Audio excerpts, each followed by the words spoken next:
Hello friends, आज हम start करने जा रहे हैं एक नया चैप्टर जिसका नाम है natural resources, chapter 14 of class 9 science NCERT. ठीक है, तो इस चैप्टर में हम क्या पढ़ने वाले हैं? नेचुरल रिसोर्सेज के बारे में, या प्राकृतिक संसाधन, ऐसे रिसोर्सेज या ऐसे सब्सटेंसेस या ऐसे बेनिफिशियल सब्सटेंसेस जो हमें प्रकृति या नेचर प्रोवाइड कराती है और वो फ्री होता है ना। हो सकता है ह्यूमन अगर उसका एक्सट्रैक्शन करे तो उस पे एक प्राइस टैग लगाए, ठीक है, वरना ऐसे नेचर जो ह्यूमन को देती है या हर एनिमल को, हर लिविंग ऑर्गेनिज्म को देती है, वो फ्री ऑफ कॉस्ट होता है जो भी रिसोर्सेज नेचर प्रोवाइड करती है। हम बचपन से पढ़ते आ रहे हैं कि रिसोर्सेज, नेचुरल रिसोर्सेज दो ब्रॉड कैटेगरी में इन्हें बांटा जाता है। तो जो दो ब्रॉड कैटेगरी हैं वो एक तो होती है रिन्यूएबल, ठीक है, और एक हो जाती है आपकी नॉन रिन्यूएबल। रिन्यूएबल का मतलब कि कोई भी ऑर्गेनिज्म, हम अपने केस की बात करते हैं जैसे ह्यूमंस, तो ह्यूमंस क्या करते हैं या कोई भी ऑर्गेनिज्म यूज करते हैं रिसोर्सेज को, और ये रिसोर्सेज जो रिन्यूएबल होते हैं वो दोबारा बनते हैं, मतलब रिसाइकल होता है इनका, और नॉन रिन्यूएबल का रिसाइकल नहीं हो पाता है। तो जैसे रिन्यूएबल है, रिन्यूएबल में आता है वाटर, हम कंटिन्यूसली वाटर यूज करते हैं, नेचर में वाटर कंटिन्यूसली रिसाइकल होता है। एयर, सॉइल, ठीक है, और सोलर एनर्जी, ये सब हो गए। और नॉन रिन्यूएबल में एक बहुत फेमस एग्जांपल आता है फॉसिल फ्यूल का, जैसे petroleum products, diesels, patrols, fossil fuels, ठीक है, जैसे कोल हो गया या कोई भी मिनरल्स हो गए।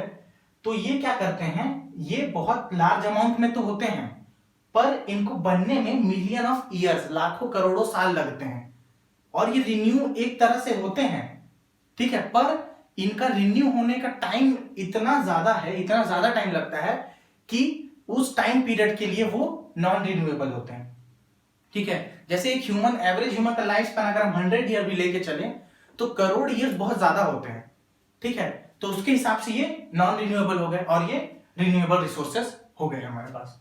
अब रिन्यूएबल रिसोर्सेज में भी हम क्या कर सकते हैं, अगर बहुत ज्यादा एक्सटेंसिव यूज हुआ, जैसे वाटर, वाटर का बहुत, मतलब बिना किसी मैनेजमेंट के अंधाधुंध बेकार टाइप का मैनेजमेंट हो रहा है और बहुत बेकार यूज हो रहा है वाटर का। फ्रेश वाटर हो, क्योंकि हमारे यूज में फ्रेश वाटर ही आता है, तो इसके कारण क्या हो रहा है, ये पॉल्यूट भी हो रहा है, और ये जो ह्यूमन यूज है उसके दायरे से भी बाहर जा रहा है। वाटर तो है बहुत, पर अर्थ का 70% सिर्फ वाटर है, पर क्या है कि जो हमारे यूज का वाटर है उससे इतना बेकार मैनेजमेंट है कि वो खत्म हो रहा है। ऐसा ही एयर है, एयर कभी खत्म नहीं होगा, लेकिन हम इसकी क्वालिटी बिगाड़ सकते हैं, एयर की क्वालिटी।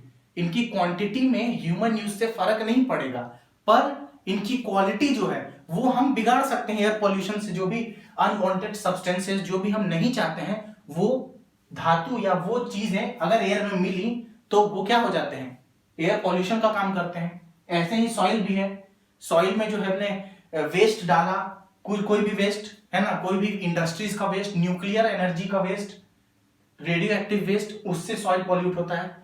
सोलर एनर्जी पॉल्यूट नहीं हो सकता है, ठीक है, पर यूज इस एरिया में अभी उतना यूज सोलर एनर्जी का नहीं हो पाया है, ठीक है।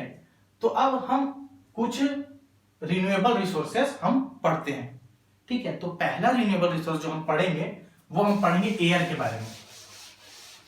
देखिए, ये सब जो भी रिसोर्स नेचर प्रोवाइड करता है हमें, ये सब फ्री ऑफ कॉस्ट होते हैं, ठीक है, इसलिए हम इसको लेते हैं ग्रांटेड की तरह, मतलब बिना इसका ख्याल रखे, बिना इसको बचाने के कोई एक मैनेजमेंट, बिना मैनेजमेंट के यूज करना, ये हमारी आदत बन चुकी है। इसीलिए इसको बचाने के लिए एक साइंटिस्ट थे, रॉबर्ट, इकोलॉजिस्ट थे, कॉन्स्टेंजा। तो उन्होंने एक आइडिया लगाया, क्यों ना हम जो भी नेचर हमें प्रोवाइड करता है सर्विस, जो भी रिसोर्स देता है, उस पर एक प्राइस टैग लगाएं कि वो कितना अमाउंट का हो सकता है। तो रिसर्च हुए इस पर, और आखिरी में जाकर ये पता चला कि जो भी हमें नेचर प्रोवाइड करता है रिसोर्स, वो होता है लगभग 33 ट्रिलियन यूएस डॉलर। ठीक है, 33 ट्रिलियन यूएस डॉलर।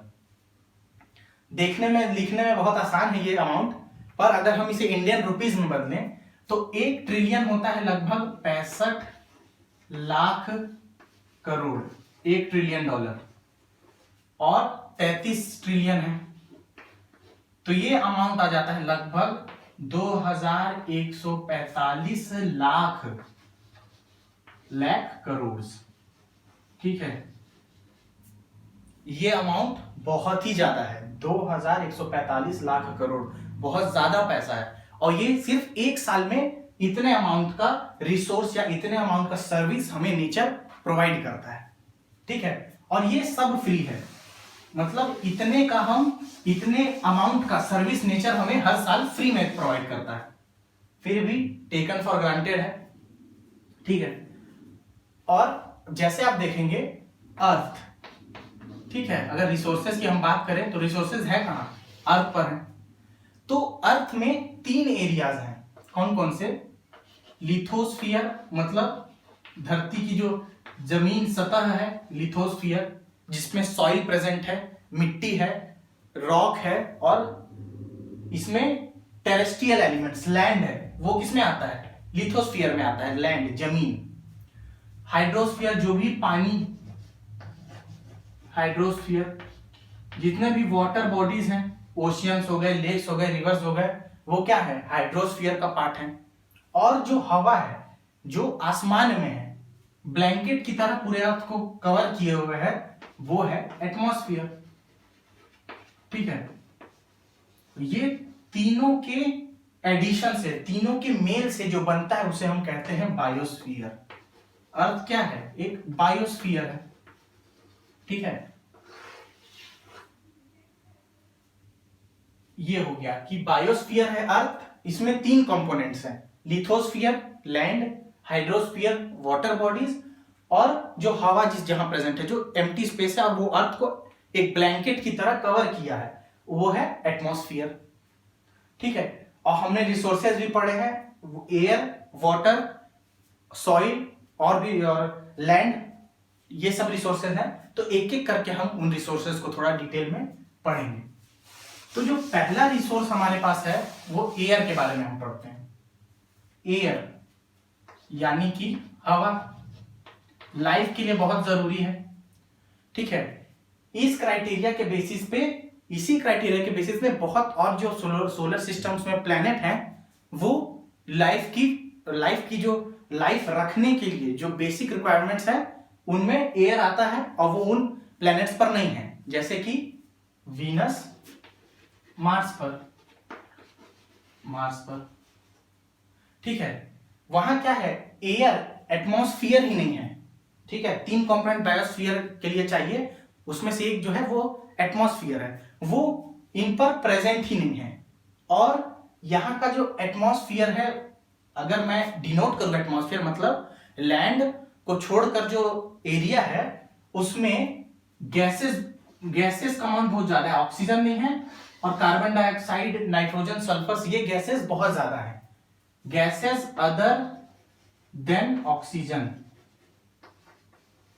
बहुत ज्यादा है, अमाउंट बहुत ज्यादा है। और इन पर लाइफ इसलिए सपोर्ट नहीं करते ये प्लेनेट, क्योंकि इनका टेम्परेचर वेरिएशन बहुत ज्यादा है, 130 डिग्री सेल्सियस से कहीं कहीं 200 डिग्री सेल्सियस भी टेम्परेचर वेरिएशन है। ठीक है, सोलर एनर्जी सबको मिलती है, पर यहां टेम्परेचर वेरिएशन बहुत ज्यादा है। एटमॉस्फेयर है नहीं, ठीक है, वाटर है नहीं, कोई भी लाइफ सपोर्टिंग सिस्टम यहां पर है ही नहीं।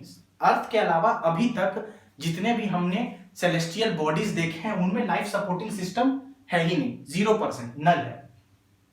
अब ह्यूमन कॉलोनाइजेशन मार्स पर हम करना चाहते हैं।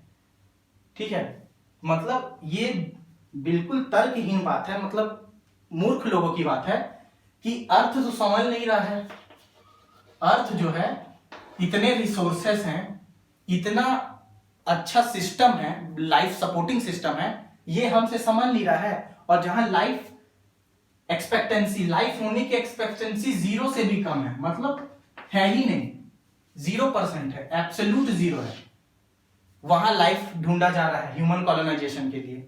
ठीक है, तो थोड़ा कॉमेडी वाला बात हो गया कि जहां लाइफ सपोर्टिंग सिस्टम पहले से, हमें कुछ नहीं करना है, बस सस्टेनेबल डेवलपमेंट करना है, नेचर के साथ मिलकर काम करके रहना है, वहां तो हम कुछ कर नहीं पा रहे हैं।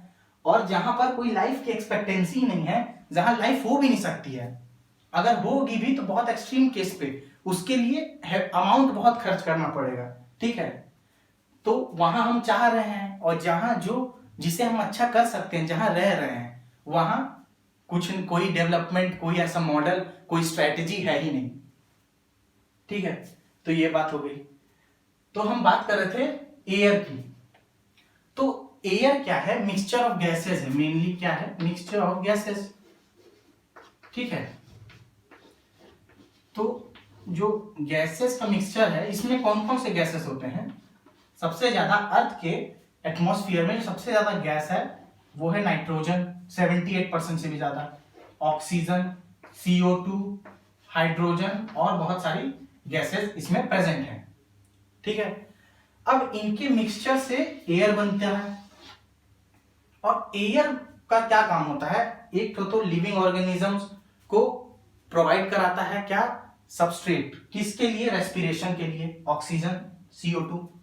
ठीक है, फोटोसिंथेसिस, फूड में बनाने में भी हेल्प करता है एयर, जिससे CO2 मिलती है, प्लांट फोटोसिंथेसिस करते हैं और फूड प्रोड्यूस करते हैं, एनिमल्स ऑक्सीजन लेते हैं और CO2 वापस प्लांट्स के लिए प्रोवाइड करवाते हैं। तो ये बैलेंस्ड सिस्टम है, प्लांट्स CO2 लेते हैं और O2 प्रोवाइड कराते हैं, एनिमल्स O2 लेते हैं, CO2 निकालते हैं, जो कि प्लांट्स फिर दोबारा ले लेते हैं। तो रिसाइकलिंग सिस्टम है। नेचर इतना अच्छा लाइफ सपोर्टिंग सिस्टम है, सेल्फ सस्टेनिंग सिस्टम है। ठीक है, कि हर चीज का रिसाइकलिंग, जो भी चीज हार्मफुल है वो सबसे कम, जो अच्छा है वो एक मिनिमम अमाउंट, उसका नेचर में पहले से प्रेजेंट है।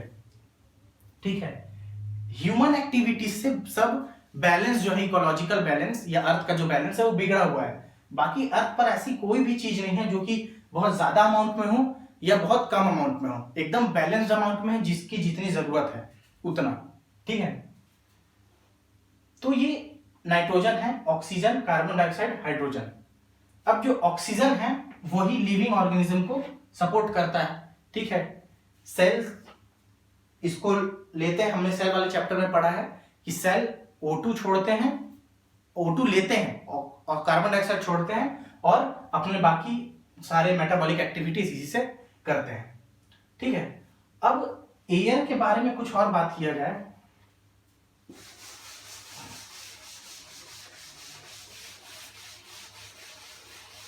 तो ये बात पता चली कि एयर लाइफ सपोर्टिंग है। ठीक है, बहुत जरूरी है एयर लाइफ के लिए। ठीक है, और इसमें जो मेन कॉन्स्टिट्यूएंट है वो है CO2 और O2। तो जो कार्बन डाइऑक्साइड है, कार्बन डाइऑक्साइड कौन सा गैस है? ये हेल्प करता है फोटोसिंथेसिस में। ठीक है, और कार्बन डाइऑक्साइड अर्थ के टेम्परेचर को भी लाइफ सपोर्टिंग बनाता है। जैसे आपने एक वर्ड सुना है आजकल बहुत आ रहा है, क्लाइमेट चेंज के कारण, जलवायु परिवर्तन के कारण, ग्लोबल वार्मिंग। ठीक है, ये अर्थ है, ये सन है, समझ लीजिए। ठीक है, तो जो सन है वो तो कांस्टेंट एनर्जी प्रोवाइड कर रहा है, तो सन से एनर्जी आ रही है, कांस्टेंट एक ऊर्जा आ रही है अर्थ की तरफ। ठीक है, कार्बन डाइऑक्साइड अगर नहीं होता मान लीजिए अर्थ के एटमॉस्फेयर में, तो अर्थ क्या करता है? ये एनर्जी को आउटर स्पेस में रिफ्लेक्ट कर देता है, जितनी भी एनर्जी अर्थ के पास आ रही है। तो अर्थ का एवरेज टेम्परेचर, तापमान -18 डिग्री सेल्सियस होता, हर जगह पर एवरेज, मतलब कहीं ज्यादा होता कहीं कम होता। तो एवरेज टेम्परेचर -18 डिग्री सेल्सियस। तो लाइफ सपोर्टिंग तो ये लगभग नहीं है। अगर एवरेज -18 डिग्री सेल्सियस है तो इसका मतलब कहीं कहीं -100 डिग्री भी हो सकता है टेम्परेचर। लेकिन क्योंकि कार्बन डाइऑक्साइड अर्थ के एटमॉस्फेयर में है, तो वो एक ब्लैंकेट बनाता है अर्थ के अराउंड, और जो ये रेडिएशन आ रहे हैं, ऊर्जा के रेडिएशन, एनर्जी रेडिएशन आ रहे हैं, उनको रिफ्लेक्ट तो करता है पर कुछ अमाउंट को एब्जॉर्ब करता है, और कुछ अमाउंट इसी ब्लैंकेट के अराउंड रह जाते हैं, जिसके कारण अभी एवरेज टेम्परेचर अर्थ का 15 डिग्री सेल्सियस के अराउंड है। इसके कारण कार्बन डाइऑक्साइड के होने के कारण ये लाइफ सपोर्टिंग है। लेकिन ग्लोबल वार्मिंग में क्या होता है, ये जो ब्लैंकेट है कार्बन डाइऑक्साइड का वो बहुत ज्यादा थिक हो जाता है। तो ये क्या करता है, ये बहुत कम रिफ्लेक्ट करता है और बहुत ज्यादा इसी एरिया में रह जाता है।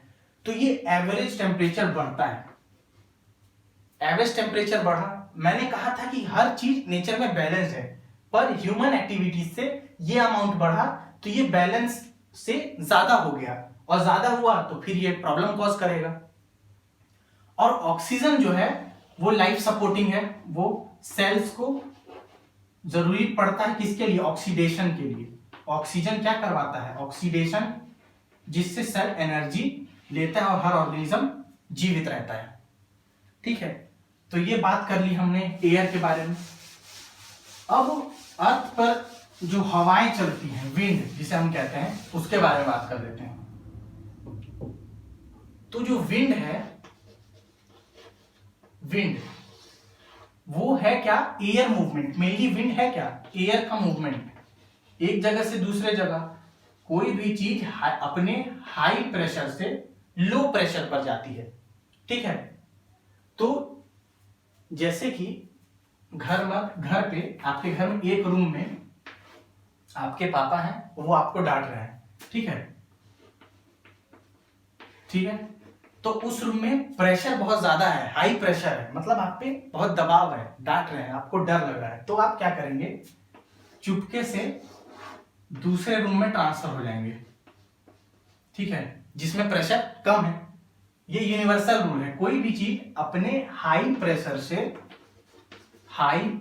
से लो प्रेशर पर जाती है।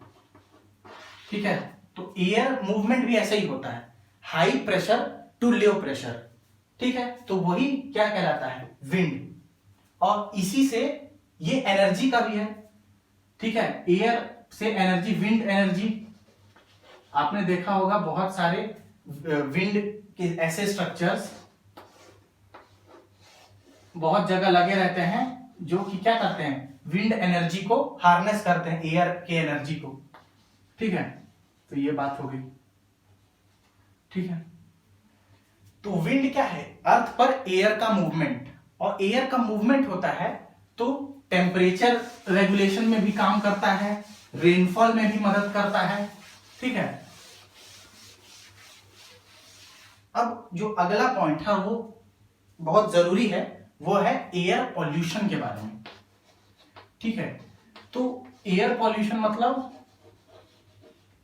दूषित करना एयर को।